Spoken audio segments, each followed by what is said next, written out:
I want to talk for a moment about my Reiki journey and how it came about.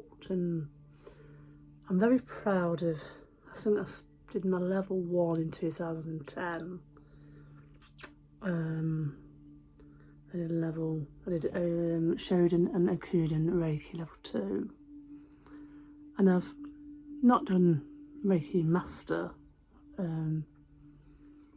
because I don't want to teach. I don't want to attune people, and I'm not ready to do it.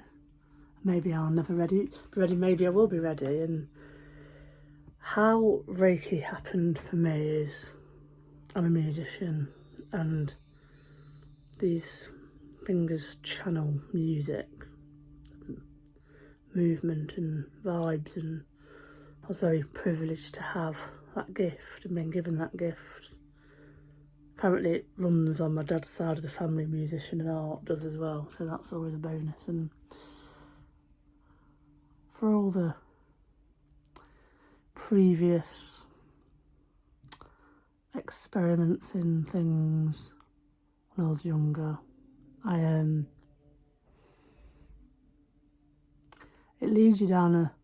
sometimes leads you down a spiritual path. The rock and roll musician, the rebel, the outcast, can lead you eventually to seek spirituality. And I was like, didn't really understand it. Now I do understand it. And I used to be in a band called the Idolins. Me and Karen Smalley Turner, she reformed an acoustic band, and I spent many, many happy years with them till I left. And we'd jam in a kitchen, we'd get very drunk, smoke, absolutely laugh our heads off. I'd trip over A4 paper and splatter on the floor on occasion, and we had some good times, made some really good music, and it was really good fun. And for some drunken night, I was very much, I don't know how I got into it. We got into that where I could feel heat and issues in our shoulders or something, a husband's injuries. I was like, that's a bit weird with my left hand and stuff. And at this time in my life, I'd rediscovered my kind of second cousin in Wales. Of course, my cousin Sarah, and we'd been going to Wales doing witchy things. And because I remember her Facebooking me after many years of kind of hanging around as kids and saying, I need to ask you a question. And I was like, yeah, I'm a lesbian. She's like, I don't take a shit about that. Are you a witch? And I was like, well, there is some things in our family that happened and things, and I always know I was different, and maybe my magic's just my music, I don't know. But there's lots of card reading and seance things that used to go off years ago, decades ago, and we'd run like a journey of discovery in Wales. It was magical, it was exciting, and it was inspiring, and Sarah was and still is a great mentor. And she said, look, you need to go and learn Reiki, go and study it. And I told her about this hand thing. So I came back to Nottingham and Googled Reiki Nottingham, and the first website came up was Jane McLennan in West Bridgeford, and I contacted her and said, can I have a Reiki treatment, because I didn't really know anything about it. I went for treatment, and it was like a profound experience of feeling that energy, and it was like, oh my God, I need to train with you. And I did my level 1, and I worked really hard. Coming from someone that was very into alcohol and smoking and things, to kind of start on this path of stopping that as much. It was challenging, and a lot of emotions came out, and I practiced it, and it's like, I tend to find a lot of people that are newly trained to Reiki become like superheroes in themselves, if they can heal the world. And Patty, that's what the cat's having a... Who's that? Is that Rambo or Freddy playing? What are you doing? and they can heal the world and they're very positive. And I felt like that. I'd sit at bus stops and I'd start buzzing. I was like, oh my God, I've got this power. And he's channeling universal life force energies, and it was great, and I was really excited, and I thought I could heal everybody. I was like, oh, you cock, Claude. And after a while, I think I did that one in 2010. I think it was about 2013. I waited a while to do level 2. And that's where you can really, in this version of it, it was more the direct lineage. There's lots of offshoots of Reiki, and ultimately it's a technique you learn, and people not can channel universal life force energies and things, but it's a great Japanese technique to learn. It's helped me immensely in life. I haven't practiced it as much as I should do, but I'm reinvigorated with practice since my mum's death, and before that, to try and chill myself out and balance myself a lot more, and I'm committing myself a lot more to doing it. And I do treat friends. Ange wants me to pimp me out to do more people, but I'm just, I don't know, we'll see what happens. But it's the things I learn are for my personal benefit, because when I, practice Reiki, I get a treatment, basically, too, and I sleep like a log, and I find it really inspires me and makes me feel well with the world, and it's just amazing. It's magical, and it saved me from doing a lot of things that weren't necessarily good for me. So yeah, it does make me really smile when you get the newly attuned. It's brilliant, it's so funny. But it's a great thing, and if more people did things like that, the world would be a better place, I think, and a more positive place. There's so many people that have got issues, and I'm one of them. I'm not going to deny that, and I have sometimes daily struggles or momentary struggles of my own mental health and well-being, but things are getting better. I'll say this today, and then tomorrow I'll be like that. Oh, I've just had a cup of cacao as well. So I've got a healing room. Wherever we go, we create healing rooms, healing spaces. This was dedicated to art, music and meditation. And it's not big enough for what I need. But you make the best of what you've got, really, and it's very protective and peaceful, and yeah, I really, really, really love it. So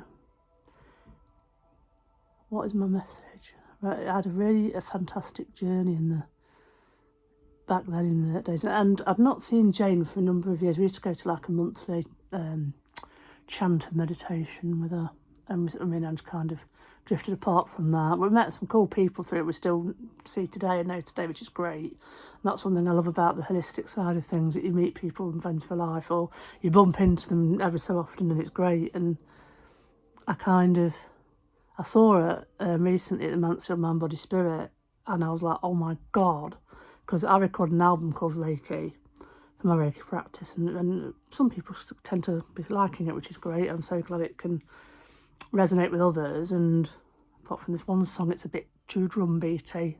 Do I have regrets? But some people like it, I don't know. And key, and it was great to catch up with Jane, because she was a massive and she is a massive inspiration. I don't think she's doing Reiki anymore, but it was get attuned to that, and I think I did a painting somewhere. I've really delved into level 2 for my homework, and really, really made an effort. I still got it somewhere, and paintings and drawings of what I visioned when I was being attuned in a temple, and it was like terracotta, and really, really phenomenal experiences. And previous to that, it was just drugs that had done things like that, and it's like a gong bath now. I love sound therapy and gongs. I'm absolutely converted over the last few years, and I think I've not explored it because I'm a musician and I get the vibes anyway, but I've not, for some reason, not really got interested in it until Ange took me to a gong bath, and now we're just addicted. I'm shamelessly addicted. Do they do Gongs Anonymous? I don't know. And yeah, it was so nice to it, and I gave her an album. I'm always grateful for the people, really grateful for the people who've helped me, and it was great to see her. Such a massive, a lovely lady and a massive influence, and And we'd go around after herbal teas half time. And yeah, she's made my life better, and Reiki has made my life better. And if you don't understand it, do a bit of research on it.